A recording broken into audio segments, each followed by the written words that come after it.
नमस्कार, स्वागत आहे तुमचं माझ्या यूट्यूब चॅनलमध्ये, ज्याचं नाव आहे स्वामी भक्ती मराठी।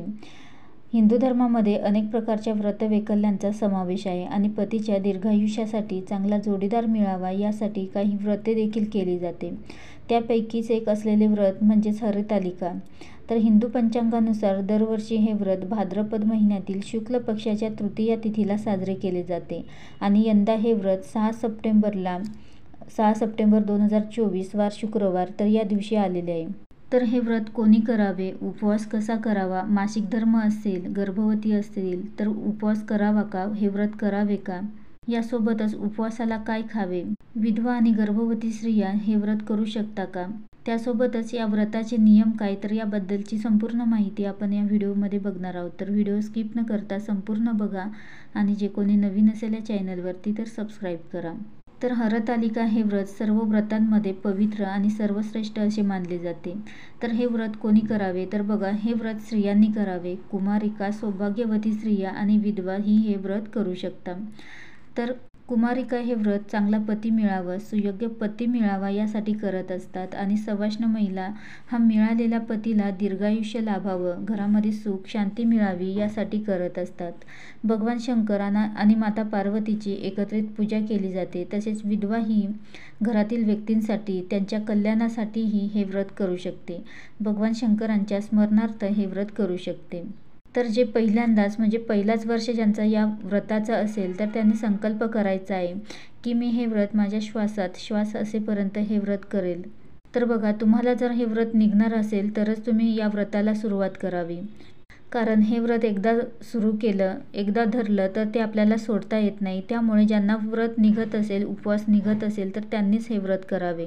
यासोबतच तुम्हाला जर मासिक धर्माचा 4था दिवस असेल तर तुम्ही या व्रताची पूजा करू नये। तर तुम्ही सेवा श्रवण करू शकता, उपवास करू शकता, फक्त तुम्ही पूजा करू नये। यासोबतच या व्रतामध्ये तुम्ही फक्त फळं खायची आहे, कंदमुळे खावे। तसेच तुम्हाला जर 7वा किंवा 8वा किंवा 9वा महिना असेल तरीही तुम्ही हे व्रत करू शकता। त्यासोबतच जर चुकून तुमच्याकडनं हे व्रत सुटले तर या व्रताचे उद्यापन तुम्हाला करायचे आहे। तर आपल्या आईला वाण देऊन या व्रताचे उद्यापन करावे। तर या उपवासाला तिखट काहीही खाऊ नये, तर फक्त फळं आणि कंदमुळे खाऊन तुम्ही हा उपवास करू शकता। घरामध्ये विटाळ किंवा सुतक असेल तर तुम्ही या पूजेची मांडणी करू नये, पण तुम्ही उपवास करू शकता किंवा सेवा श्रवणही करू शकता, फक्त तुम्ही पूजेची मांडणी करू नये। तर या उपवासामध्ये तुम्ही दूध पिऊ शकता, राजगिरा खाऊ शकता, त्यासोबतच कोणतीही फळे तुम्ही खाऊ शकता। तर हे व्रत एकदा धरले तर ते आपल्याला सोडता येत नाही। त्यामुळे तुम्हाला जर व्रत निघत असेल, उपवास निघत असेल तरच तुम्ही या व्रताला सुरुवात करावी। तर बघा, हरतालिका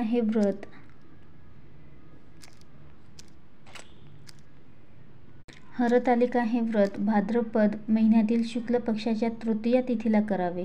तर हे व्रत सुवासिनींनी आणि कुमारिका आणि विधवाही करू शकता। त्यासोबतच शास्त्रानुसार हरतालिकेचे व्रत एकदा करायला सुरू केल्यानंतर ते आजन्म पाळावे, ते मध्येच सोडू नये। तर दरवर्षी शास्त्रात दिलेल्या विधीनुसार हरतालिकेची पूजा मांडावी आणि कथा वाचावी। त्यासोबतच या दिवशी भगवान शिव आणि पार्वती देवी यांचे नामस्मरण करावे। हरतालिका व्रताच्या दिवशी पहाटे लवकर उठून स्नान करून पूजा मांडावी आणि कथा वाचून आरती करावी। यासोबतच या दिवशी आळस करू नये किंवा झोपून राहू नये। हरतालिकेचे व्रत करताना दिवसभर रागावर नियंत्रण ठेवावे, घरातील व्यक्तींसोबत कोणत्याही प्रकारचा वाद घालू नये, मन शांत ठेवावे। यासोबतच दुसऱ्या दिवशी हरतालिकेची मांडलेली पूजा, फुले, वाळू इत्यादी गोष्टींचे विसर्जन हे स्वच्छ पाण्यामध्ये करावे।